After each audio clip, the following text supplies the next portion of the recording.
Hello and welcome to Adipod, a podcast by the Australian Taxpayers Alliance. I'm your host, Emilio Garcia.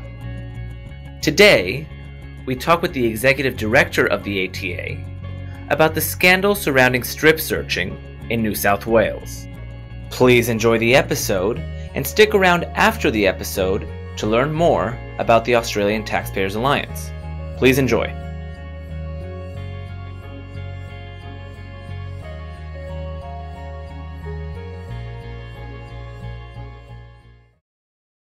So here we are once again in the Australian Taxpayers Alliance office. I'm joined by the executive director of the ATA, Brian Marlowe. G'day. Brian, how's it going? Good. So, Brian, the ATA is obviously against tax regulation and waste, and sometimes the wording that we use is that we don't like the invasiveness of government. Correct. Now, we talk about the invasiveness of government, but it's usually a little bit different from the way we're talking about it today. Do you want to get us started on this issue? Yeah, I mean, so one of the things we always talk about is, how the government takes a lot of your hard-earned income. They're invasive when it comes to how you can live your life. They apply sin taxes to all kinds of things.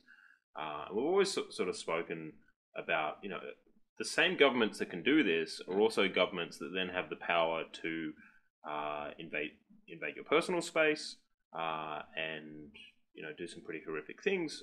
So what we're talking about this episode is something that's been going around in the media, which involves strip searches at music festivals based on false positive identifications for drug possession and stuff. Right.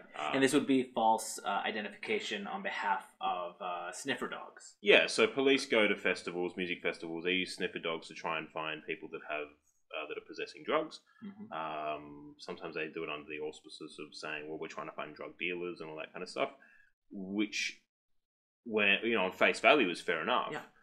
But when you actually look at the stats, the failure rate is astronomically high. So initially, before doing this podcast, I thought the failure rate was something like 20 to 30% failure rate, and most of the time, the dogs would actually find some of the drugs. It's actually a 15% success rate. So those are really abysmal numbers. That means if a sniffer dog sniffs out 100 people, only 15 of them will actually have drugs on them. Right.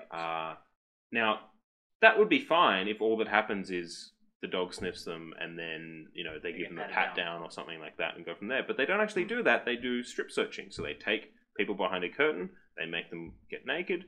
They then have to squat and cough because they're searching in certain areas, and they actually make physical contact. They make physical contact as well. This is a podcast for adults, so we'll just say. I mean, what they do is essentially they check you with their hand to see between certain crevices, if you will, and so it's very invasive.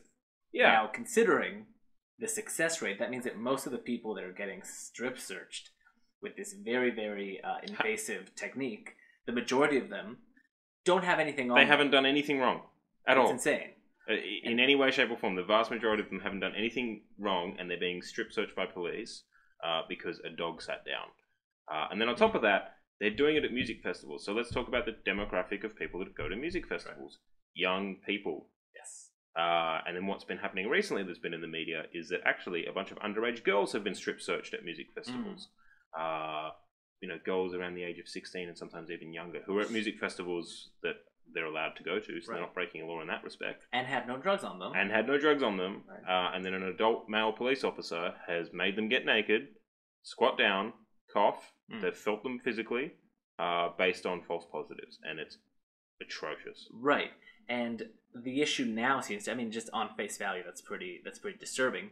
But it turns out now that actually it seems that there's no real legal, there's no law that would say that police can do this. In other words, it has been a practice, but now as this new inquiry has begun, they're asking, where did they get the idea that they had the authority to do such a thing? Yeah, to the point that even one of the police officers that's been presenting on this actually copped to it and said, it could have been illegal what I've been doing. Right. Well, that's not good enough. I mean, you've been getting people, whether they're adults or children, you've been making them strip down and get naked and essentially violating their space based on abysmal rates of Well, that's my question, and I know that you're not the lawyer in the office, Yeah. but you know a thing. I'm an or two. armchair lawyer. Yeah. Yeah. So you know a couple of things. If someone doesn't have a legal right that says specifically, you, by this authority, then have the right to touch someone, to oblige someone to get naked so that you can touch them. If they check these boxes. Yeah, if that's not written in some kind of law, how is that not just sexual assault? Well, that's a good question, right? Like, police have a delegated authority and a higher level of, say, moral authority in certain scenarios. They go through training and all that kind of stuff. But at the end of the day, if there's nothing in the law that says that they can do this, and they're just flouting the law to do it in order to crack down on someone having, a fun time at a festival, it is absolutely ridiculous. Now, this isn't advocating for people to take drugs at festivals. I know someone will listen to this and be like, "Oh, you're advocating for drug use and all kinds of degeneracy." No. We are libertarians, but no. Probably, well, I mean, I keep banging on about it, but with ultimate liberty comes personal responsibility. Right. So probably shouldn't take drugs at a festival from a random who's made it, in questionable circumstances. Ideally, don't take drugs. Yeah. Kids, adults, everyone, don't take drugs.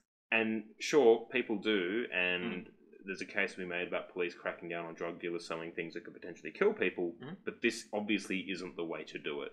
Right. Testing of pills when they go to festivals to make sure those pills are safe for someone to take, or not safe, but don't have like rat poison and stuff in them. That seems like a reasonable step, and yet our governments have been vehemently opposed to it. We've been supporting this for a long time, not necessarily on some kind of basis of we're okay morally with you doing X thing, and we think that we take a certain position on the legality or not. We're just saying it's an efficient means to an end to actually make sure that people, if they choose to do something like that, are doing it safely, right? But when products exist in a prohibitionist model, right? So when you have black market products, there will be dodgy people that produce black market products that kill people. We've seen it in drugs. We now see it, hell, with vaping. We saw it in Prohibition era America with alcohol. All we're saying with the pill testing debate, which sort of works into this, is people who are going to take these, and you're not going to stop them from taking it, should be able to test what's in them to make sure that there aren't poisons or other things that cut up different drugs that kill people. My sister from my father's side of the family, so half sister, she died when she was 24 from a drug overdose because it was an untested. It was an untested product. So those are the real world implications of those things. Yeah, but the reason that I want to kind of draw the distinction between those two things and really emphasize that we're not necessarily making a moral indication of anything, whether it be drug, that's not the case we're making. The case we're making is, listen, we understand that there are some things that are maybe morally or legally in the gray area, but are an efficient means to an end. Yes. In other words, for pill testing, that's a legal gray area, but less people will die. Here, what is happening? What are the ostensible benefits of having a bunch of sniffer dogs going around and asking them, hey, sit down if X person has drugs, and maybe they sat down because they're tired, and so now they need to check, intimate parts of you. Or they smelled something else, right? Yeah, or they're tired. Or they're tired. I've never really understood the purpose of sniffer dogs when it comes to drugs, because you go to an airport, you go to the airport in Tasmania. Tasmania has big restrictions on what food products can come into that island. Good. The sniffer dogs, they have a much higher success rate because they're only smelling for certain things, and those products have a certain, like a scent profile, essentially. Drugs, on the other hand, can be cut up with all kinds of other products. Maybe that person did do drugs, but they didn't do it at the festival. They did it at home. Yeah. And there's still that scent on them. So what ends up happening is these dogs, as I keep saying, 15% success rate, which is abysmal, and then everyone else is caught up in it. Yeah. And you know what? I'm not going to mince words. They're violated by the police. Yeah. Well, I mean, and your taxes pay for this. Just imagine how humiliating it would be. Yeah. To have, to do absolutely nothing wrong. You're just somewhere minding your own business, wanting to have a good time, and you end up with police, doing some unsophisticated things to you. Let's say that would be really humiliating for someone like you or me. Yeah. Grown men. Let alone a 16-year-old girl. That's the thing, or even younger. Or younger. I don't even know how I would react as a parent to something like this. Well, some of these girls are traumatized. There's been article after article about a lot of these girls and guys who have been violated by the police, and they're traumatized from it, and it's totally understandable, and it's ridiculous, and yet we still keep continuing down this process. And what I keep coming back to is your taxes are paying for this. So sometimes we have organizations and journalists and stuff question, well, why do you criticize the role of government and all that kind of stuff? It's like, well, the same government that has the power to push things in an area that you may like is the same government and the same authoritarian groups that can push things like this, and it is absolutely ridiculous. Yeah, no, absolutely. I don't think we'll find much disagreement here. I'm sure someone will hate this podcast because we basically didn't say for 30 minutes straight drugs are bad. Well, we can say it now. Drugs are bad. Well, some. Yeah. I like the ones that save lives. Yeah. Those are good.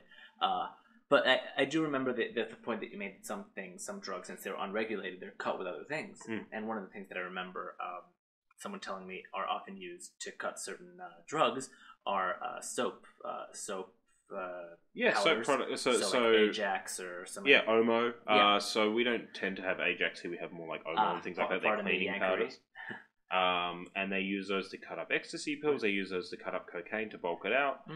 So if you wash your clothes with that, maybe you put a little bit extra in your washing machine this morning. Maybe the dog can say, "Oh, I recognize that smell." Yeah. And so just your cleanliness. I recognize that Omo is in drugs, and also I can smell it off their clothes. So okay, done. I'm sitting down, and we're talking about dogs. They have the intelligence of a toddler at best. Yeah. Like I've got a border collie kelpie, she's got about the intelligence of a toddler. Yeah. Beagle's roughly the same, and that's what they use for sniffer dogs. So we're relying on toddlers to tell us who has drugs. Well, we're relying on children for a lot of things, but that's a subject for other podcasts. What I found interesting, though, is that it goes a little bit further than that. So a lot of these people have been strip searched because of their reaction to the dog. So the dog doesn't even sit down next to them or bark at them or whatever. They just don't like the fact that a dog's sniffing them. Yeah, and so they flinch or they act a little nervous or whatever. And like, hey, why did this dog that didn't identify you as a threat scare you? Therefore, you must have drugs. Yeah, strip down, and I'm going to make you squat and cough. Yeah. Yeah, it's... My previous boss, when I used to work for Senator Lionhelm, once said, I forget what the issue was, but police were really heavily handed cracking down on a bunch of things. And he said, in a press interview, he said, there's a saying out there in Australia, all cops are bastards. And the police have to do a lot of work to unearn that moniker. Well, it's very hard for people who dislike cops and people who go to festivals to not have that feeling when all they want to do is go and listen to the chats and have a good time on a weekend. Yeah. And because maybe they don't like dogs, maybe they're fearful of dogs, because they acted a little weird when a bunch of goons came up to them, all of a sudden, done. Right. Strip search them. I don't think, and I don't want anyone misinterpreting us as being anti-law enforcement. Obviously, we take a very positive approach to law enforcement and policemen, and obviously they're doing a lot to protect us, and it can be a thankless job. But as you say, are we really supposed to just put this kind of respect for law enforcement above recognizing a clear breach of our rights and our children's rights in a really egregious way? Well, but I think even just that line there sort of goes to show how much power police have. So even when criticizing cops for doing bad things, it has to be prefaced with, well, look, we're not criticizing all police. We all know that police do good work. Like, yeah, we get it. Right. Police put themselves on the front lines. There are police out there that do really good work. So what you just said is kind of a good example of how, the police force in Australia is so like revered and given so much moral authority that even when criticizing them for doing objectively bad things and fucking things up, we have to preface it with, and now we're not saying all cops are bad, and there's some good people in the police force that do good work. It's like, yeah, okay, good, we know that. No, this is bad, and they should be criticized and damned for it. Right. But people really pussyfoot around the issue. Cops should not strip search children. End of story. Seems like an uncontroversial statement. Yeah. Essentially, what we're doing is we're playing political correctness. Yeah. So it can be like, oh, I really like that thing Trump did with taxes, but I don't like Trump or something. I don't like him because his tweets are so very mean. Yeah, and I think we're falling into that trap. It's like, cops did a bad thing here. Don't do that bad thing. Right. Like, oh, do you hate them? Like, no, of course. Like, what? No, I'm criticizing that thing. And I do think that, this could rise to the level of gross negligence, I'm assuming. At the very least, yeah. I don't know exactly where that fault lies.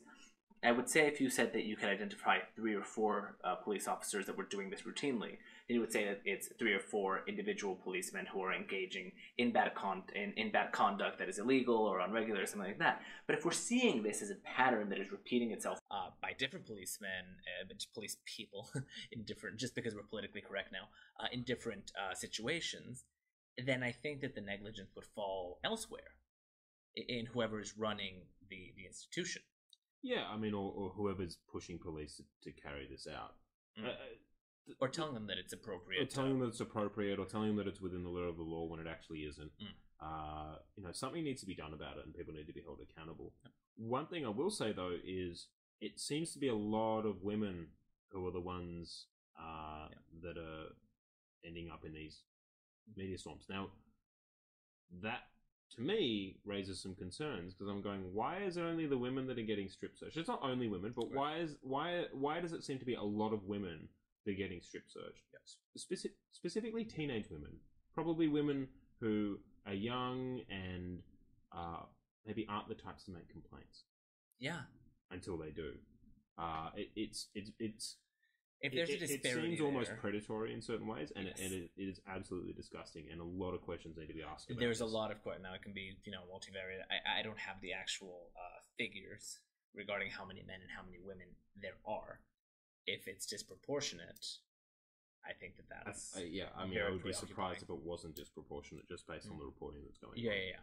Well, the inquiry hasn't finished, so we don't really have all of that data. But I guess what we can kind of move into now is why we feel something like this to be necessary at all. Now, we get a lot of pushback. Obviously, we know some people who are a little bit more socially conservative and have a lot of issues with the concept of drug liberalization in any sense. And they have good points, by the way. There are obviously negative ramifications on society for drug use and so on. But what we have here is clearly just many institutions and many behaviors and many types of crime that are generated through this illegalization. We have to create a gray area framework to make sure that the people that are taking drugs aren't taking some kind of very harmful disease, so they can take it at a concert and not die. Things like that, and it boggles the mind a bit. Why is it that we continue to go down this path? It's failed clearly, so why? Yeah, I mean, when it comes to the drug war, drugs win every single time.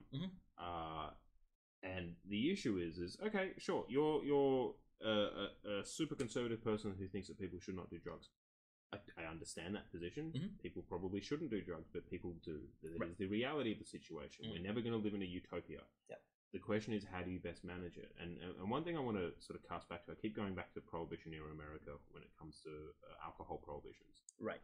So a lot of people now, when they're making an anti-drug argument, they're like, well, I mean, okay, maybe we'll legalize marijuana, or maybe, mushroom or something like that.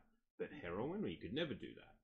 Okay, a lot of those really heavy drugs, like meth, and some heavily cut up drugs, there's a lot of research out there that says that they only exist because of the prohibition model. And an example of that when it comes to alcohol was when they prohibited alcohol in America, the people who drank and continued to drink switched from alcohols like beer to alcohols like whiskey and rum. And the reason for that is because whiskey gets you messed up quicker because it's got a higher alcohol content than a beer, and you can smuggle it easily. So you can smuggle a hip flask of whiskey and get really messed up. It's hard to smuggle a slab of beer. And you get the same thing in the drug scene. So, yes, I can smoke a joint, but it's just as illegal as this other thing that will get me messed up. Right. So why don't I just take a couple of pills? Yeah. And then on top of that, go to a festival and try and buy a beer. Try and just let loose the legal way. Yeah. Go to a festival and buy a beer. The last music festival I went to, you could only buy half-strength beer. It was over $10 for a cup. And after 6 o'clock at night, you couldn't buy more than 2 drinks at once. Right. So it makes people go, you know what? I came here to have fun and let loose. I'm going to find a way to let loose. Right. And of course, it's not ideal, but it's not so much. I think there's one of the issues with the conservative position, the socially conservative position on this issue, is that it's ideological and it's not really dealing in reality, which is we're not endorsing the fact that people have every right to let loose at a concert, and thus because we recognize that they will take drugs because that is the more expeditious way to do it in this environment, that they do. The fact is that they do. So what do we do about the fact that they are doing it, that we seem to have no real proxy for eliminating the trade of drugs? We seem to have no proxy to eliminating the consumption of drugs by people who want it, and work within that framework. Listen, we tried this. We tried to make it restricted. We tried to make it unavailable, and it didn't work. And people are doing it. And now what we try to do is, we don't want drunk people in festivals, so we're not going to give them the wherewithal to get drunk at festivals. Well, and really hardcore anti-drug conservatives will just say, well, you need a heavier hand of the law, right? You need to really crack down on this, and that'll solve it. And really, like, full-on conservative anti-drug types. I'm talking people that will not listen to any other argument other than ban drugs. Yeah. Their response is, well, you just need heavier law enforcement on this. You just need to crack down and drop the hammer on these people. Okay, there are countries like in Malaysia and Singapore and Vietnam, or the Philippines, for instance, where you can literally be killed depending on how much drugs you have. In the Philippines, they went around actually killing drug dealers, and there's still a drug trade. So even death is not enough to stamp this out. Right. So how far are you willing to go on that? Yeah. Are we going to turn to North Korea just because you don't want someone smoking a joint? Really? It's not going to work. No. So why don't you find something that will and just hold your nose? Yeah. And it can be the more reasonable solution to the issue. You don't want to endorse. I do think some of the problems that some social conservatives see, and I do get their point, is that a lot of the people that seem to advocate for this are advocating for it in a way that does glorify the use of drugs a little bit, and that's not helpful. I really think that it isn't necessarily helpful if your campaign for doing X thing on drug liberalization is very fun and colorful and talking about, how great they are. Okay, well, maybe let's not endorse the method, but as you say, I don't think we need to keep going around in circles. The issue is that the reality of the situation is people have such an attachment to drugs that has become an inelastic good. And it's almost impossible to price it out of the market. It's almost impossible to restrict people's access to it. Cocaine is $300 to $350 a gram in Australia, and people still buy it. You and I both know, just through having lived in Australia, that it seems that people are having no issue getting their hands on it. Yeah, exactly. It's quite insane. And we live in an island nation with a strong border force. Let me tell you something. I came from Mexico. I live in Mexico. I've never seen access like this, ever in my life. So many people with so much access. That's all I'll say on the matter. Australia, we're pretty good at sport and drug taking, apparently. We definitely invest in it. Brian, I think we're going to cut the episode short because I think that we've said everything that we can on this issue. Let's come back to it once we get the results from the inquiry. Thanks so much for taking the time, and to the audience, thanks for listening. No worries. Thanks for listening to Adipod, a podcast by the Australian Taxpayers Alliance. If you care to know more about the ATA, visit their website, www.taxpayers.org, where you'll be able to see their mission statement, their projects, campaigns, objectives, and so much more. Remember, listening to the podcast is free, but creating it isn't. If you'd like to continue to see the Australian Taxpayers Alliance advocacy, please consider becoming a member or donating. You can do this on their website as well. This has been Adipod. We'll see you next time.